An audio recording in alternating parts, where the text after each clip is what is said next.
ನಮಸ್ಕಾರ everyone, welcome back to our YouTube channel window seat Kannada vlogs. ನಾನು ನಿಮ್ಮ ಪವಿತ್ರ and ನಾನು ನಿಮ್ಮ ಚೇತನ್. ಸರ್ವೇ ಜನ ಸುಖಿನೋ ಭವತ್ತು ಅಂತ ಹೇಳ್ತಾ ಇವತ್ತಿನ ವ್ಲಾಗ್ನ ಸ್ಟಾರ್ಟ್ ಮಾಡೋಣ. ನಾವಿವಾಗ ಕೆಂಪೇಗೌಡ ಇಂಟರ್ನ್ಯಾಷನಲ್ ಏರ್ಪೋರ್ಟ್ ಟರ್ಮಿನಲ್ 2ನಲ್ಲಿದ್ದೀವಿ. ಸೊ ಚೆಕ್ ಇನ್ ಆಗಿ ಒಳಗಡೆ ಹೋಗಿದ್ದೀವಿ. ಪ್ರೀವಿಯಸ್ ಡೇ IPL ಮ್ಯಾಚ್ ಆಗಿತ್ತು, Delhi versus R C B ಅದರಲ್ಲಿ ವಿನ್ ಆಯಿತು ಆ್ಯಂಡ್ ಡೆಲ್ಲಿ ಟೀಮ್ ವಾಪಸ್ ಡೆಲ್ಲಿ ಹೋಗ್ತಾಯಿದ್ರು. ಡೆಲ್ಲಿ ಕ್ಯಾಪಿಟಲ್ಸ್ ಟೀಮ್ನ ಕ್ಯಾಪ್ಟನ್ ಆದ ರಿಷಬ್ ಪಂತ್ ಹಾಗೂ ಖಲೀಲ್ ಅಹ್ಮದ್, ಪೃಥ್ವಿ ಶಾ, ಕುಲ್ದೀಪ್ ಯಾದವ್, ಅಕ್ಷರ್ ಪಟೇಲ್, ಫಿಲ್ ಸಾಲ್ಟ್ ಹೀಗೆ ತುಂಬ ಜನ ನಮಗೆ ನೋಡೋಕ್ಕೆ ಚಾನ್ಸ್ ಸಿಕ್ತು. ಆ್ಯಂಡ್ ಇದರಲ್ಲಿ ಹೆಡ್ ಕೋಚ್ ಆದ ಗಂಗೂಲಿನೂ ನಮಗೆ ಕಾಣಿಸಿದ್ರು.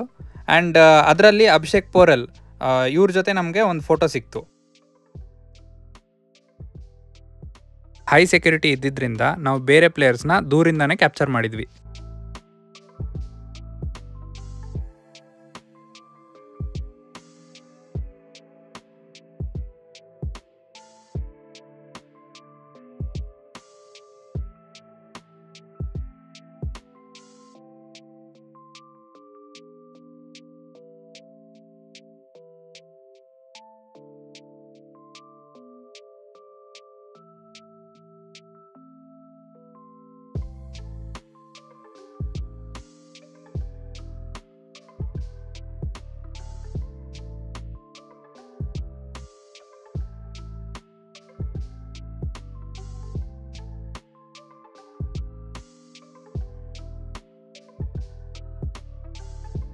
ಇವತ್ತು ನಾವು ಫ್ಯಾಮಿಲಿ ಜೊತೆಗೆ ದೋಧಾಮ್ ಯಾತ್ರಾ ಮಾಡ್ತಾ ಇದ್ದೀವಿ. ಸೊ ಫುಲ್ ವ್ಲಾಗ್ ಬಂದು ಕೇದಾರ್ನಾಥ್ ಬಗ್ಗೆನೇ ಇರುತ್ತೆ. ನೆಕ್ಸ್ಟ್ ಬದ್ರಿನಾಥದ್ದು ನೆಕ್ಸ್ಟ್ ವ್ಲಾಗಲ್ಲಿ ಕಂಟಿನ್ಯೂ ಮಾಡ್ತೀವಿ. ಟೈಮ್ ಇವಾಗ 12:30 ಆಗಿರುತ್ತೆ ಮಧ್ಯಾಹ್ನ. ಬೋರ್ಡಿಂಗ್ ಆಗ್ತೀವಿ ನಾವು. ಆವಾಗ ನಮಗಲ್ಲಿ ಫ್ಲೈಟಲ್ಲೇ ಬ್ರಂಚ್ ಕೊಡ್ತಾರೆ. ಬೆಂಗಳೂರಿಂದ ಡೆಹ್ರಾಡೂನು 2 hours 45 minutes ಜರ್ನಿ ಆಗುತ್ತೆ.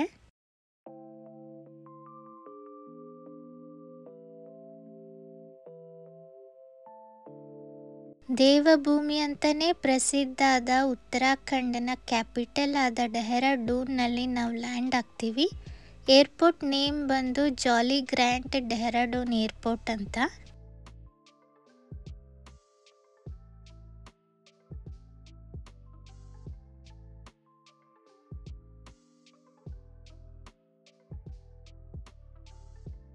ಏರ್ಪೋರ್ಟ್ ಒಳಗಡೆ ಕೇದಾರ್ನಾಥು, ಬದ್ರಿನಾಥು, ಪಂಚಕೇದಾರು, ಹಿಮಾಲಯಸು, ಒಂದು ಮಿನಿ ಉತ್ತರಾಖಂಡನೇ ಪೇಂಟಿಂಗ್ ಮಾಡಿದ್ರು.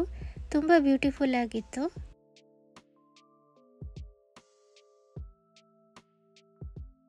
ಬ್ಯಾಗೇಜ್ ಎಲ್ಲ ತಗೊಂಡು ಆಚೆ ಬರ್ತೀವಿ ಏರ್ಪೋರ್ಟಿಂದ ಆಚೆ ಕಾಲಿಟ್ಟ ತಕ್ಷಣವೇ ಅದೊಂದು ವೈಬ್ರೇಷನ್ ಇತ್ತು.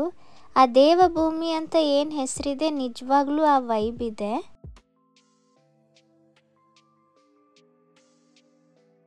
ನಮ್ಮ ಕ್ಯಾಬ್ ರೆಡಿ ಇತ್ತು, ನಾವು ಹೋಟೆಲಿಗೆ ಹೊರಟ್ವಿ. ಜಾಲಿ ಗ್ರ್ಯಾಂಟ್ ಏರ್ಪೋರ್ಟಿಂದ ದ ಪ್ರಾಮಿನೆನ್ಸ್ ಹೋಟೆಲ್ ಡಿಸ್ಟೆನ್ಸ್ ಇತ್ತಿದ್ದು 39 kilometers, which is approximately 1 hour. So ನಾವು ಹೋಗೋ ದಾರಿಯಲ್ಲಿ ಕಂಪ್ಲೀಟ್ ಫಾರೆಸ್ಟ್ ವ್ಯೂ ಇತ್ತು. ಈಗ ನಾವು ಪ್ರಾಮಿನೆನ್ಸ್ ಹೋಟೆಲ್ಗೆ ರೀಚ್ ಆದ್ವಿ. ಇದು ಲಾಬಿ ಏರಿಯಾ. ಇಂಟೀರಿಯರ್ಸ್ ತುಂಬ ಚೆನ್ನಾಗಿ ಮಾಡಿದರು. ನಾವೆಲ್ಲರೂ ಲಂಚ್ನ ಮುಗಿಸ್ಕೊಂಡು ರೂಮ್ಗೆ ಚೆಕ್ ಇನ್ ಆದ್ವಿ. ಈವ್ನಿಂಗ್ ನಮ್ಮ ಗೈಡ್ ಬಂದು ದೋಧಾಮ್ ಯಾತ್ರಾದ ಬಗ್ಗೆ ಐಟಿನರಿ ಹೇಳಿದ್ರು. ಅಂದರೆ ನೆಕ್ಸ್ಟ್ ಡೇಯಿಂದ ನಮ್ಮ ಯಾತ್ರಾ ಸ್ಟಾರ್ಟ್ ಆಗ್ತಾಯಿತ್ತು. 3 days 2 nights. ನೆಕ್ಸ್ಟ್ ಡೇ ಅಂದರೆ ಡೇ 1, ನಮ್ಮ ಯಾತ್ರಾದ ಡೇ 1 ಡೆಹ್ರಾಡೂನಿಂದ ಗುಪ್ತಕಾಶಿಗೆ ಹೋಗಿ, ಗುಪ್ತಕಾಶಿಯಿಂದ ಕೇದಾರ್ನಾಥ್ಗೆ ಹೋಗಿ ದರ್ಶನ ಮಾಡಿಕೊಂಡು ವಾಪಸ್ ಗುಪ್ತಕಾಶಿಯಲ್ಲಿ ಬಂದು ನಮ್ಮದು ಸ್ಟೇ ಇತ್ತು. ಅದು ಡೇ 1. ನಮ್ಮದು ಡೇ 2ಗೆ ಗುಪ್ತಕಾಶಿಯಿಂದ ಬದ್ರಿನಾಥಿಗೆ ಹೋಗಿ ದರ್ಶನ ಮಾಡಿ ಬದ್ರಿನಾಥಲ್ಲೇ ಸ್ಟೇ ಇತ್ತು. ಆಮೇಲೆ ನೆಕ್ಸ್ಟ್ ಡೇ 3ಗೆ ವಾಪಸ್ ಬದ್ರಿನಾಥಿಂದ ಡೈರೆಕ್ಟ್ ಡೆಹ್ರಾಡೂನಿಗೆ ನಮ್ಮದು ಹೆಲಿಕಾಪ್ಟರ್ ಇತ್ತು. ಈವ್ನಿಂಗ್ ವಾಕ್ ಹೋಗಿ ಬಂದು ಹೋಟೆಲಲ್ಲೇ ಡಿನ್ನರ್ ಮುಗಿಸ್ಕೊಂಡು ಅವತ್ತಿನ ದಿನ ನಾವು ಮುಗಿಸ್ತೀವಿ. ಇದು ನಮ್ಮ ಮೊದಲನೇ ದಿನ ಆಗಿರುತ್ತೆ ಯಾತ್ರೆದು. ಬ್ರೇಕ್ಫಾಸ್ಟ್ ಎಲ್ಲ ಮುಗಿಸ್ಕೊಂಡು ಹೋಟೆಲ್ ಅಕ್ಕಪಕ್ಕ ಗ್ರೀನ್ರಿ ಇರೋದ್ರಿಂದ it was a pleasant morning. ಒಂದು ಬಿಲೀಫ್ ಇದೆ, ನಾವು ಎಷ್ಟೇ ಕಷ್ಟಪಟ್ಟರೂ ಆ ದೇವರು ದರ್ಶನ ಕೊಡಲ್ಲ. ಸೊ ಅವ್ನು ಯಾವಾಗ ಕರಿತಾನೆ ಆವಾಗಲೇ ನಾವು ದರ್ಶನ ಪಡಿಬೇಕಾಗತ್ತೆ. ಸೊ ಆ ದಿನ ನಮ್ಮದಾಗಿದ್ದು ನಾವು ನಮ್ಮ ಕೇದಾರ್ನಾಥ್ ಯಾತ್ರೆ ಇವಾಗ ಸ್ಟಾರ್ಟ್ ಮಾಡಿದ್ವಿ. ಹೋಟೆಲಿಂದ ಡೆಹ್ರಾಡೂನ್ ಏರ್ಪೋರ್ಟ್ ಪಕ್ಕದಲ್ಲೇ ಇರೋ ಹೆಲಿಪ್ಯಾಡಿಗೆ ಹೊರಡ್ತಾ ಇದ್ದೇವೆ. ಅದರ ಹೆಸರು ಕೂಡ Jolly Grant helipad. So which is again 1 hour journey.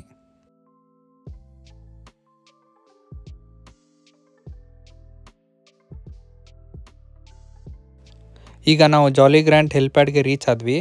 ಈ ಏವಿಯೇಷನ್ ಹೆಸರು ರುದ್ರಾಕ್ಷ ಏವಿಯೇಷನ್ಸ್ ಪ್ರೈವೇಟ್ ಲಿಮಿಟೆಡ್ ಅಂತ ಇತ್ತು. ನಮ್ಮ ಪ್ರೊಡಕ್ಷನ್ ಹೌಸ್ ಹೆಸರು ಕೂಡ ರುದ್ರಾಕ್ಷ ಪ್ರೊಡಕ್ಷನ್ಸ್ ಆಗಿರೋದ್ರಿಂದ ನಮಗೆ ತುಂಬ ಖುಷಿ ಆಯಿತು ಅದನ್ನ ನೋಡಿ.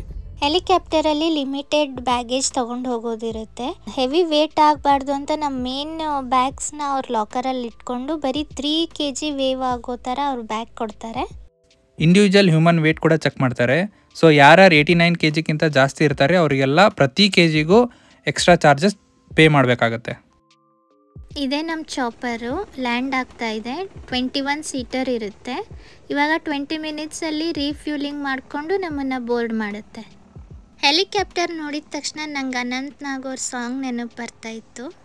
ಎಲ್ಲಿರುವೆ ಮನವ ಕಾಡುವ ರೂಪಸಿಯೇ, ಬಯಕೆಯ ಬಳ್ಳಿಯ ನಗುವ ಹೂವಾದ ಪ್ರೇಯಸಿಯೇ, ಬಯಕೆಯ ಬಳ್ಳಿಯ ನಗುವ ಹೂವಾದ ಪ್ರೇಯಸಿ ನೀನು ಎಲ್ಲಿರುವೆ, ಮನವ ಕಾಡುವ ರೂಪಸಿಯೇ, ತೇಲುವ ಈ ಮೋಡದ ಮೇಲೆ ನೀ ನಿಂತ ಹಾಗಿದೆ, ನಸು ನಗುತ್ತ ನಲಿ ನಲಿದು ನನ್ನ ಕೂಗಿದಂತಿದೆ ಕೂಗಿದಂತಿದೆ. ಡೆಹ್ರಾಡೂನಿಂದ ಗುಪ್ತಕಾಶಿಗೆ ಅಪ್ರಾಕ್ಸಿಮೇಟ್ಲಿ 45 ಮಿನಿಟ್ಸ್ ಜರ್ನಿ ಇರೋದ್ರಿಂದ ನಮಗೆ ಟಿಫಿನ್ ಕೊಟ್ಟರು. ಅದರಲ್ಲಿ ಬನಾನಾ ಸ್ಯಾಂಡ್ವಿಚ್ ಮತ್ತು ಬಿಸ್ಕಿಟ್ಸ್ ಇತ್ತು. ಡೆಹ್ರಾಡೂನಿಂದ ಕೇದಾರ್ನಾಥ್ ಹೋಗಬೇಕಾದ್ರೆ ಡೈರೆಕ್ಟ್ ಚಾಪರ್ ಯಾವುದೂ ಇಲ್ಲ. ಸೊ ಅದಕ್ಕೆ ಸ್ಟೆಪ್ ಜರ್ನಿ ಮಾಡಬೇಕು. ಆ ಸ್ಟೆಪ್ ಜರ್ನಿ ಡಿಫ್ರೆಂಟ್ ಲೊಕೇಶನ್ಸಲ್ಲಿದೆ.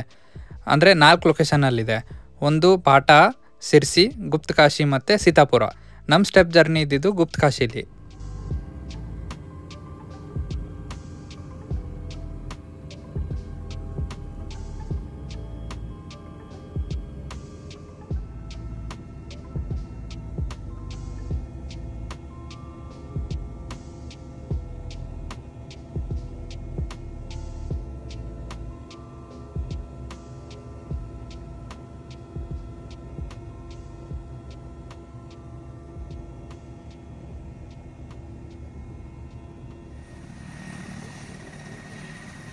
ಈಗ ಗುಪ್ತಕಾಶಿಯಲ್ಲಿ ನಾವು ಲ್ಯಾಂಡ್ ಆಗಿದ್ದೇವೆ.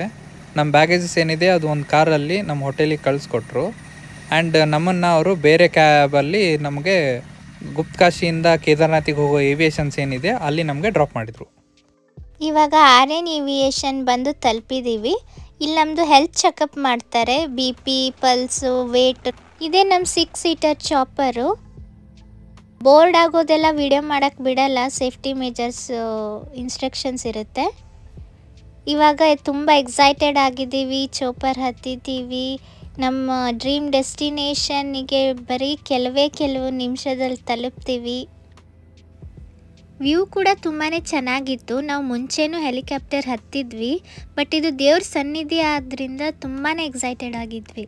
ನೀವೇನಾದರೂ ಹೆಲಿಕಾಪ್ಟರ್ ಯಾತ್ರೆ ಪ್ಲ್ಯಾನ್ ಮಾಡಿದರೆ ಫ್ರಂಟ್ ಸೀಟ್ ಮಾತ್ರ ಕೂತ್ಕೊಳಕ್ಕೆ ಹೋಗಬೇಡಿ, ಯಾಕಂದರೆ ಅಲ್ಲಿ ವಿಡಿಯೋಗ್ರಫಿ ಫೋಟೋಗ್ರಫಿ ಪ್ರೊಹಿಬಿಟೆಡ್ ಇತ್ತು.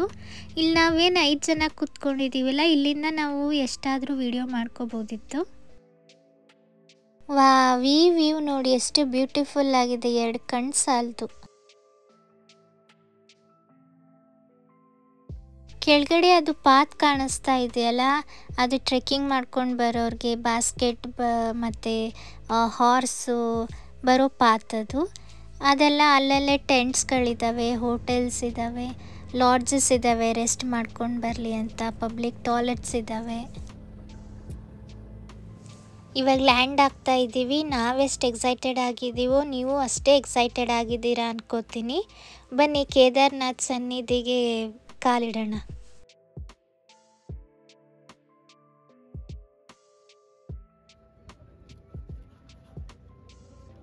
ಲ್ಯಾಂಡ್ ಆಗಿ ನಾವು ಹೆಲಿಪ್ಯಾಡಿಂದ ಆಚೆ ಬರ್ತೀವಿ. ಈ ಹೆಲಿಕಾಪ್ಟರ್ ಏನಿದೆಯಲ್ಲ, ನಾವು ಗುಪ್ತ ಕಾಶಿಯಿಂದ ಬಂದ್ವಿ ಅಲ್ಲ, ಅದೇ ಥರ ಇದು ಬೇರೆ ಪ್ಲೇಸಿಂದ ಬರ್ತಾ ಇದೆ.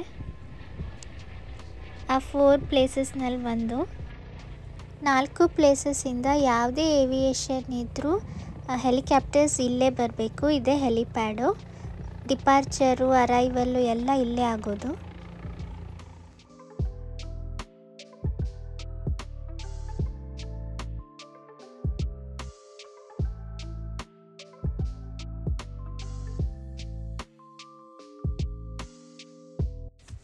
ಈ ಸ್ಟೆಪ್ಸ್ ಏನಿದೆಯಲ್ಲ, ಇದನ್ನು ಹತ್ಕೊಂಡು ಹೋದರೆ ಅಲ್ಲಿಂದ ಜರ್ನಿ ಸ್ಟಾರ್ಟು. ನಡ್ಕೊಂಡು ಹೋಗಬೇಕಿರುತ್ತೆ. ಬಟ್ ಇವ್ರು ಬಾಸ್ಕೆಟ್ನವ್ರು ಬಿಡೋದೇ ಇಲ್ಲ. ನನ್ನ ಬಾಸ್ಕೆಟಿಗೆ ಹತ್ತು, ನಿನ್ನ ಬಾಸ್ಕೆಟಿಗೆ ಹತ್ತು ಅಂತ ಹಿಂಸೆ ಮಾಡ್ತಾರೆ. ಅದರಲ್ಲೂ ನನ್ನನ್ನು ಏನು ಚಿಕ್ಕ ಹುಡುಗಿ ಅಂದ್ಕೊಂಡಿದ್ರೋ ಏನೋ ಗೊತ್ತಿಲ್ಲ, ಎಳ್ದಾಡ್ಬಿಟ್ರು ನನ್ನ ಬಾಸ್ಕೆಟ್ ಅಂತ. ನಮಗೆ ಬಿಟ್ಟರೆ ಸಾಕು ಅಂತ ಯಾವುದೋ ಒಂದು ಬಾಸ್ಕೆಟಿಗೆ ಹತ್ಕೊಂಡ್ವಿ. ಚೇತನಿಗೆ ಮಾತ್ರ ಕೇಳಲೂ ಇಲ್ಲ, ಅವ್ನು ನೋಡಿ ಹೆದರಿದ್ರೋ ಏನೋ ಗೊತ್ತಿಲ್ಲ. ಇದು ಭೈರವನಾಥ್ ಟೆಂಪಲ್ ಅಂತ, ಮತ್ತು ಇಲ್ಲಿಂದ 1 ಕಿಲೋಮೀಟರ್ ದೂರ ಹೋಗಬೇಕು. ಕೇದಾರ್ನಾಥ್ ಟೆಂಪಲ್ ವರ್ಷದಲ್ಲಿ ಬರೀ 6 ಮಂತ್ಸ್ ಅಷ್ಟೇ ಓಪನ್ ಇರುತ್ತೆ. ಇನ್ನು 6 ಮಂತ್ಸ್ ಸ್ನೋ ಇರೋದ್ರಿಂದ ಕ್ಲೋಸ್ ಇರುತ್ತೆ. ಅದು ಓಪನ್ ಆಗೋದು, ಕ್ಲೋಸ್ ಆಗೋದು ಗೌರ್ಮೆಂಟ್ ಮತ್ತು ಪಂಚಪೀಠದಲ್ಲಿ ಒಬ್ಬರಾದ ಕೇದಾರ್ನಾಥ್ ಸ್ವಾಮೀಜಿ ಅವರು ಡಿಸೈಡ್ ಮಾಡಿ ಅದನ್ನು ಡೇಟ್ ಫಿಕ್ಸ್ ಮಾಡ್ತಾರೆ. ಇದು ಮಂದಾಕಿನಿ ರಿವರ್. ಮುಟ್ಟಕ್ಕಾಗ್ತಿರ್ಲಿಲ್ಲ, ಅಷ್ಟು ಕೋಲ್ಡ್ ಇತ್ತು.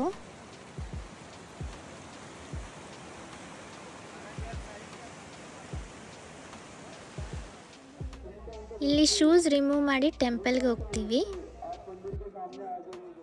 OMG, most awaited long term planned ನಮ್ಮ ಡ್ರೀಮ್ ಡೆಸ್ಟಿನೇಷನ್ನ ರೀಚ್ ಆಗಿದ್ದೀವಿ. ನೋಡು ಎಷ್ಟು ಚಂದ ಅಲ್ಲ.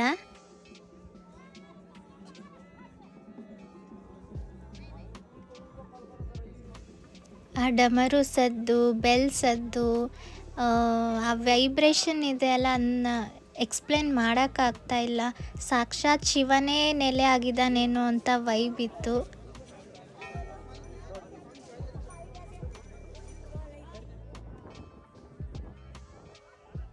ಟೆಂಪಲ್ನ ರೈಟಿಗೆ ಅಂದರೆ ಅಲ್ಲಿ ವೈಟ್ ಕಲರ್ ಟೆಂಟ್ ಇದೆಯಲ್ಲ, ಅದು ಜನರಲ್ ಕ್ಯೂ ಇತ್ತು. ಹೆಲಿಕಾಪ್ಟರಲ್ಲಿ ಬಂದಿರೋರಿಗೆ ಒಂದು ಟಿಕೆಟ್ ಕೊಟ್ಟಿದ್ದರು. ಸೊ ಅದು VIP ಟಿಕೆಟ್ ಅಂತ. ಆ ದರ್ಶನ ಲೆಫ್ಟಲ್ಲಿತ್ತು. ನಾವು ದರ್ಶನ ಮಾಡ್ಕೊಂಡು ಬಂದ್ವಿ. ಹೋದ ತಕ್ಷಣ ಒಂದು ನಂದಿ ಇದೆ. ನಂದಿ ಮುಂದ್ಗಡೆ ಲಿಂಗು ಇರೋದು. ಆ ಲಿಂಗು ಫೋಟೋ ಎಲ್ಲರೂ ಗೂಗಲಲ್ಲಿ ನೋಡಿರ್ತೀರ. ಸ್ವಯಂಭೂ ಲಿಂಗು ಪಿರಾಮಿಡ್ ಶೇಪಲ್ಲಿದೆ. ಅಕ್ಕಪಕ್ಕ ಪಾಂಡವರದು ಮತ್ತು ಪಾರ್ವತಿದು ಮೂರ್ತಿ ಇದೆ. ಮೌಂಟೇನ್ ಮೇಲೆ ಶಿವ ಕಾಣಿಸ್ತಾನೆ ಅಂತ ಎಲ್ಲರೂ ಹೇಳ್ತಾರೆ. ನಿಜವಾಗ್ಲೂ ಸ್ವರ್ಗನೇ ಕಾಣಿಸ್ತಾ ಇತ್ತು ಅಲ್ಲಿ. ಆರೋ ಮಾರ್ಕ್ ತೋರಿಸ್ತಾ ಇದ್ದೀವಲ್ಲ, ಅಲ್ಲಿಂದನೇ ಫ್ಲಡ್ ಆಗಿ ಬಂದಿದ್ದು 2013ನಲ್ಲಿ.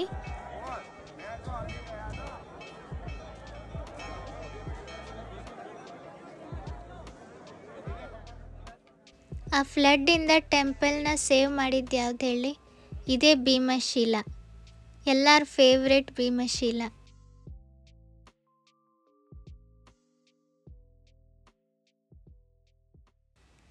ವೆದರ್ ಸ್ವಲ್ಪ ಚೇಂಜ್ ಆಗೋಕ್ಕೆ ಸ್ಟಾರ್ಟ್ ಆಯಿತು. ಚಳಿ ಸ್ಟಾರ್ಟ್ ಆಯಿತು, ಆಮೇಲೆ ಕ್ಲೌಡಿ ಆಗಿಬಿಡ್ತು. ಅದಕ್ಕೆ ನಾವಿನ್ನು ತಡ ಮಾಡೋದು ಬೇಡ ಅಂತ ಹೆಲಿಪ್ಯಾಡ್ ಕಡೆ ಹೊರಟ್ವಿ. ತುಂಬ ಜನ ಅಲ್ಲಿ ಉಳ್ಕೊಂಡ್ರು. ನೆಕ್ಸ್ಟ್ ಡೇ ಮಾರ್ನಿಂಗ್ ಹೆಲಿಕಾಪ್ಟರ್ ಇರೋರು.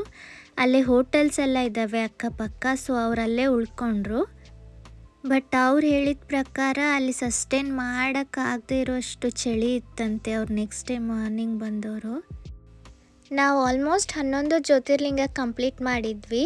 ಆ 11 ಜ್ಯೋತಿರ್ಲಿಂಗ ಒಂದು ಕಡೆ ಆದರೆ ಕೇದಾರ್ನಾಥ್ ಇನ್ನೊಂದು ಕಡೆ ಆಗಿತ್ತು. ಲಿಟ್ರಲಿ ಆನಂದ ಬಾಷ್ಪ ಬರ್ತಾಯಿತ್ತು, ಅಷ್ಟು ಖುಷಿಯಾಗಿತ್ತು.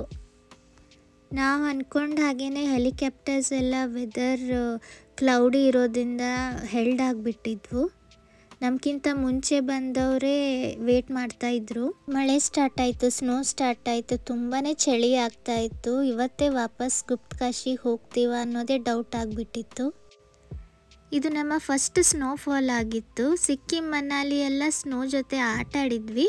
ಬಟ್ ಕೇದಾರ್ನಾಥಲ್ಲೇ ಸ್ನೋಫಾಲ್ ಫಸ್ಟ್ ಸಿಗಬೇಕಂತ ಬರೆದಿತ್ತು ಅನಿಸುತ್ತೆ.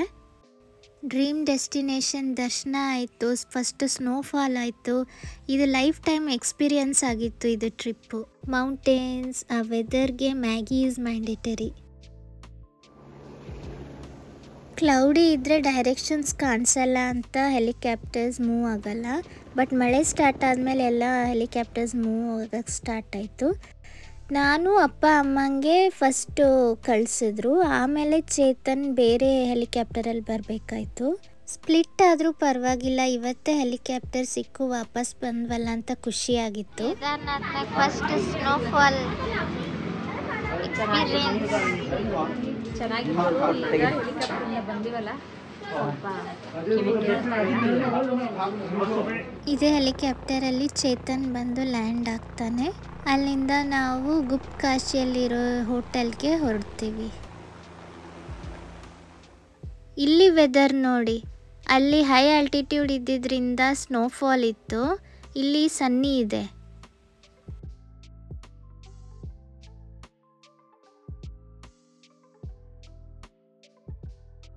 ಇದು ನಮ್ಮ ಹೋಟೆಲ್ಲು, ಗುಪ್ತ ಕಾಶಿಯಲ್ಲಿ ಉಳ್ಕೊಂಡಿದ್ದು ಹೋಟೆಲ್ಲು. ತುಂಬ ಬ್ಯೂಟಿಫುಲ್ ವ್ಯೂ ಇತ್ತು, ಮೌಂಟೇನ್ಸ್ ವ್ಯೂ. ಕೇದಾರಕ್ಕಂತ ರೆಸಾರ್ಟ್ ಅಂತ.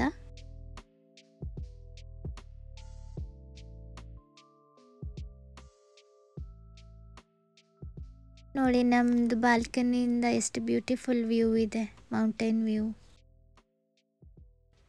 ನಮ್ಮ ಕೇದಾರ್ನಾಥ್ ಯಾತ್ರಾ ನಿಮಗೆ ಹೇಗೆ ಅನ್ನಿಸ್ತು ಅಂತ ಕಾಮೆಂಟ್ ಸೆಕ್ಷನ್ನಲ್ಲಿ ಕಾಮೆಂಟ್ ಮಾಡಿ, ಲೈಕ್ ಮಾಡಿ, ಶೇರ್ ಮಾಡಿ. ಇನ್ನೂ ಸಬ್ಸ್ಕ್ರೈಬ್ ಮಾಡಿಲ್ಲ ಅಂದರೆ ಫಸ್ಟ್ ಸಬ್ಸ್ಕ್ರೈಬ್ ಮಾಡಿ. ನೀವೇ ನೋಡಿದ್ರಲ್ಲ ನಮ್ಮ ಕೇದಾರ್ನಾಥ್ ಯಾತ್ರಾ ಎಷ್ಟು ಅಮೇಝಿಂಗ್ ಆಗಿತ್ತು, ಎಷ್ಟು ಅಡ್ವೆಂಚರಸ್ ಇತ್ತು. ಸೊ ನಾಳೆ ಬದ್ರಿನಾಥಿಗೆ ಹೋಗ್ತಾ ಇದ್ದೀವಿ. ಬದ್ರಿನಾಥ್ ವ್ಲಾಗ್ನ ನೆಕ್ಸ್ಟ್ ವಿಡಿಯೋದಲ್ಲಿ ಮಾಡ್ತೀನಿ. ಅಲ್ಲಿವರೆಗೂ ಸಿರಿಗನ್ನಡಂ ಗೆಲ್ಗೆ, ಸಿರಿಗನ್ನಡಂ ಬಾಳ್ಗೆ ಅಂತ ಹೇಳ್ತಾ ಬಾಯ್ ಬಾಯ್.